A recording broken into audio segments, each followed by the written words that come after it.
Good morning students. Today we are going to discuss about the complex numbers.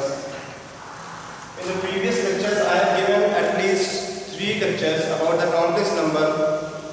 Now I am going to discuss about the modulus, argand plane and the polar representation of the complex number. आज हम लोग पढ़ेंगे argand plane कैसे points कैसे show किया जाता है complex number को, और दूसरा हम लोग पढ़ेंगे पोलर रिप्रेजेंटेशन पढ़ेंगे इसका. Right, let's start. सबसे पहली चीज हम लोग पढ़ने जा रहे हैं representation of complex number in Argand plane. Representation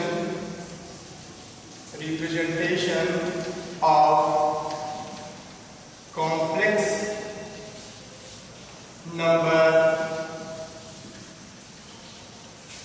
in argand plane. argand plane का मतलब होता है, जैसे आप लोगों ने क्लास 10 में पढ़ा है, एक्स एक्सिस और वाई एक्सिस जो कोऑर्डिनेट्स बनते हैं, किसी भी पॉइंट को हम लोग लोकेट करते हैं, उसी तरह से कॉम्प्लेक्स नंबर को भी हम लोग आर्गन प्लेन में क्या करेंगे, उसको लोकेट करेंगे. जैसे इसमें ये जो y एक्सिस है, दिस इज y एक्सिस, इसको हम लोग कहते हैं इमेजिनरी एक्सिस. ये इमेजिनरी होता है, राइट. और जो x एक्सिस होता है, ये वाला part, this is the real. तो हम लोग क्या करेंगे, रियल नंबर को x एक्सिस पे शो करेंगे और इमेजिनरी नंबर को y एक्सिस पे शो करेंगे, and this is the origin. Argand plane में हम लोग क्या करेंगे, किसी भी कॉम्प्लेक्स नंबर को लोकेट करेंगे, पॉइंट को क्या करेंगे, हम लोग लोकेट करेंगे. एग्जांपल मैंने दिया आपको, लोकेट -3 + 4i इन आर्गन प्लेन. आर्गन प्लेन में आपको इस पॉइंट को लोकेट करना है, इस कॉम्प्लेक्स नंबर को लोकेट करना है. सिंपल, बहुत इजी है, कोई प्रॉब्लम नहीं होगा इसमें. x x dash and this is y and y dash. ये पार्ट इमेजिनरी एक्सिस का है, दिस इज ओरिजिन. तो रियल पार्ट कितना है इसका, -3, मतलब हो गया x = क्या शो करेंगे, -3. और इमेजिनरी पार्ट का जो ये चीज है, ये y एक्सिस का होता है. ये क्या हो जाएगा आपका, y = कितना हो जाएगा आपका, 4. तो आपका जो पॉइंट आएगा, वो आ जाएगा -3, 4. राइट. रियल को x, इमेजिनरी को y. सिंपल सा एक ही चीज याद रखिए आप लोग. पॉइंट हो गया -3, 4. साइड से बात है, -3 लेफ्ट साइड, 4 इस साइड में आएगा. ये जो पॉइंट आएगा यहाँ पर, ये आपको शो करेगा -3, 4. इस टाइप से बहुत सारे कॉम्प्लेक्स नंबर को हम लोग क्या कर सकते हैं, इसको आर्गन प्लेन में शो कर सकते हैं. Right.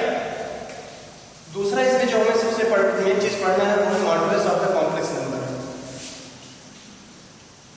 Modulus of complex number. Modulus of the complex number. Complex number का हमें क्या फाइंड करना है, मॉडुलस. आपको मैंने बताया था, आपको याद होगा प्रीवियस लेक्चर में, कि z = लिखा जाता है x + i × y. This is the complex number. Modulus means mod z. मैं शो करूंगा इसको, क्या लिखेंगे इसको, x² + y². x² + y², मतलब ये हो गया आपका यहाँ पर रियल पार्ट का स्क्वायर प्लस इमेजिनरी पार्ट का स्क्वायर. रियल पार्ट का स्क्वायर करेंगे प्लस इमेजिनरी पार्ट का स्क्वायर. ये हो गया आपका स्क्वायर रूट लगा दीजिए. ये आ गया mod z. Clear. Real part का स्क्वायर प्लस इमेजिनरी पार्ट का square. This is the modulus of the complex number. इसमें क्वेश्चंस आते हैं, बहुत शॉर्ट क्वेश्चंस देंगे, 1 मार्क्स क्वेश्चन में पूछ सकते हैं. Find the modulus of, find the modulus of z = ये दे दिया -3 प्लस 4 आएगा। तो आंसर क्या हो जाएगा आपका? Modulus of z equals to formula put करिए, real part square plus imaginary part square, 9 plus 16 equals to 25 equals to how much? 5। कोई प्रॉब्लम नहीं है, मॉडुलस निकालने में कोई प्रॉब्लम नहीं होगी आपको, रिप्रेजेंटेशन में आपको कोई प्रॉब्लम नहीं होगी। सबसे मोस्ट इंपॉर्टेंट चीज अब हमें जो पढ़ना है that is the polar representation of the complex number. Polar representation का मतलब हो गया कॉम्प्लेक्स नंबर को आर और थीटा के फॉर्म में लिखना है, राइट? हमें जो मेन पढ़ना है वो है polar representation of complex number.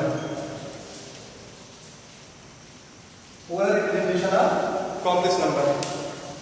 अच्छा, आपने देखा होगा कि modulus of the complex number अभी बताया नहीं है कि मॉडुलस है क्या है। मॉडुलस तो मैंने ये तो एक फार्मूला हो गया कि मॉडुलस को ऐसे लिखा जाता है। बेसिकली मॉडुलस होता क्या है ये अभी आपको कैसे पता चलेगा, जब हम लोग पोलर रिप्रेजेंटेशन इसका पढ़ेंगे तो आपको थोड़ा सा क्या हो जाएगा, ये क्लियर हो जाएगा। पोलर रिप्रेजेंटेशन का मतलब होता है कि आपको x और y की जगह r और थीटा रहेगा। Polar representation means polar representation का मतलब होता है r, थीटा। मतलब हमको क्या शो करना, हम लोग क्या शो करना है, इस कॉम्प्लेक्स नंबर को r और थीटा के फॉर्म में हमें शो करना है। तो कैसे शो किया जाता है इसको भी देखते हैं हम लोग, राइट? एक आर्गेन प्लेन बनाइए, this is the Argand plane x dash y and y dash and this is the what is the origin. अब मैंने क्या किया, यहाँ पर एक पॉइंट लिया मैंने, this point is P। Argand plane में मैंने एक पॉइंट लिया और ओरिजिन से इसका डिस्टेंस मैंने ले लिया यहाँ से, ये उसके लिए r। What is r? r means r radial vector. r is radial vector. r क्या है? r equals to radial vector. Radial vector, this is r making angle theta anti clockwise direction from the x axis. x axis से कितना angle बना रहा है ये theta, किस direction में? एंटी क्लॉकवाइज डायरेक्शन में। Anti clockwise direction angle is taken as positive and clockwise direction angle is taken as negative, right? Suppose करिए आप, दिस इज परपेंडिकुलर, यहां से इसका डिस्टेंस मैंने लिया x और ये डिस्टेंस आपका हो गया y, और ये जो पॉइंट आपने लिया था इसका पॉइंट को मैंने क्या कट किया, x, y। This is x, y। ये पॉइंट P है, यहां से x डिस्टेंस पर है x एक्सिस पर और y distance from y axis. अब यहां पर क्या सोचते हैं, एक ट्रायंगल बन गया PO। दिस इज सपोज करिए Q, इन ट्रायंगल POQ। ये ट्रायंगल है। अब 10th क्लास के थोड़ा सा ट्रिग्नोमेट्री यूज करेंगे हम लोग। साइन थीटा इक्वल टू क्या होता है? Perpendicular upon hypotenuse r। y equals to how much? r sin theta. This is equation number first. And cos theta equal to कितना होता है? यहां से निकालिए cos थीटा क्या होता है? Base upon hypotenuse x equals to r cos theta. x और y की वैल्यू आपकी यहां पर आ गई। अब मैंने क्या काम किया, अब जो आपका कॉम्प्लेक्स नंबर, मेन complex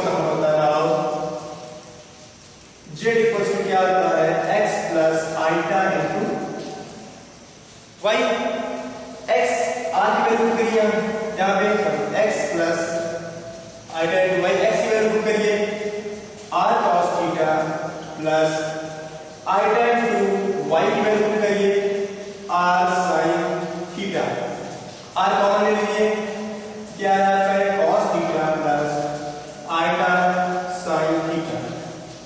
this is the polar form of the complex number. इसी को कहा जाता है polar form of the complex number. z equals to r bracket में cos theta plus iota sine theta. This is known as the polar form of the complex number. इसी को मैंने इस फॉर्म में लिख दिया, इसको पोलर फॉर्म हम लोग कहेंगे। राइट, इसको इरेज कर देते हैं साइड में।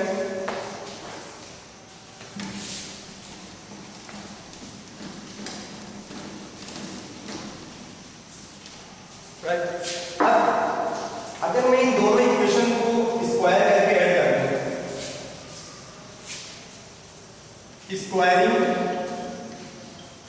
And adding equation number first and second, क्या आएगा x square plus y square equals to, यहां क्या आएगा आपका r square sine square theta plus r square cos square theta, x square plus y square equals to r square common ले लीजिए, क्या आएगा आपका यहाँ पे sine square theta plus cos square theta, r x square plus y square equals to r square. याद देखिए x square plus y square equal to r square, r equals to under root x square plus y square. आया है, same to same यही चीज है, r equal to x square plus y square. और ये क्या है आपका मॉडुलस ऑफ जेड। यहां पर देखिए मॉड जेड, यहां पर क्या लिखा है आर, इसका मतलब मॉड जेड और आर में रिलेशन देखिए। आर क्या है आपका किसी भी पॉइंट का ओरिजिन से जो डिस्टेंस होता है उसी को क्या कहते हैं हम लोग मॉडुलस कहते हैं। That is the modulus, distance of the point P in organ plane from the origin is known as modulus। इसीलिए मैंने इसको छोड़ दिया था कि मैंने मॉडुलस बताऊंगा कि मॉडुलस होता क्या है। तो मॉडुलस देखिए इसका रिलेशन और यहाँ पर जो ये रिलेशन आया, दोनों क्या है आपके आपस में सेम है। आर क्या है वहाँ पर डिस्टेंस है, इसका मतलब मॉडुलस भी क्या होगा उसका डिस्टेंस होगा। Right, okay. अब यहाँ पर हम लोग क्या करेंगे, एक चीज और आएगा आपके अंदर इसके बाद आर्गुमेंट, एम्पलीट्यूड, एम्पलीट्यूड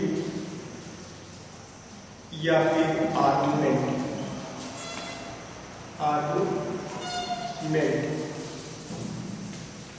एम्पलीट्यूड या argument means you have to written as arg z, arg z. Arg z क्या है, वैल्यू ऑफ थीटा। थीटा की वैल्यू को हम लोग आर्ग जेड कहेंगे और थीटा की वैल्यू कहां से निकालेंगे हम लोग, यहां से निकालेंगे x y equals to given as r sine theta and x equal to given as r cos theta.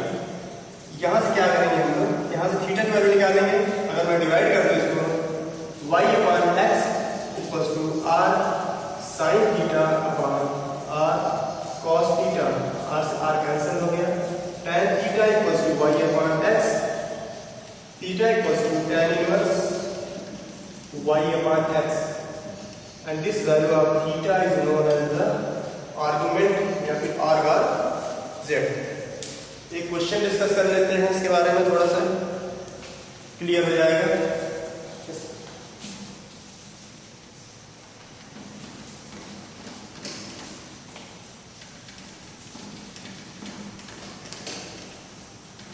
Question is given as represent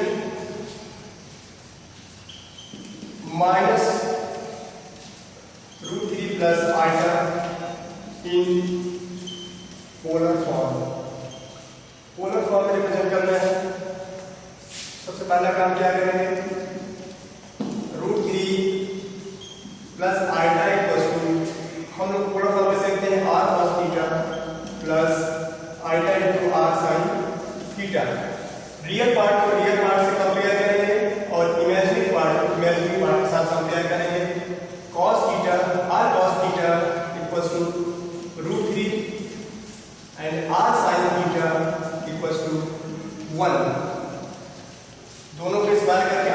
निकालेंगे।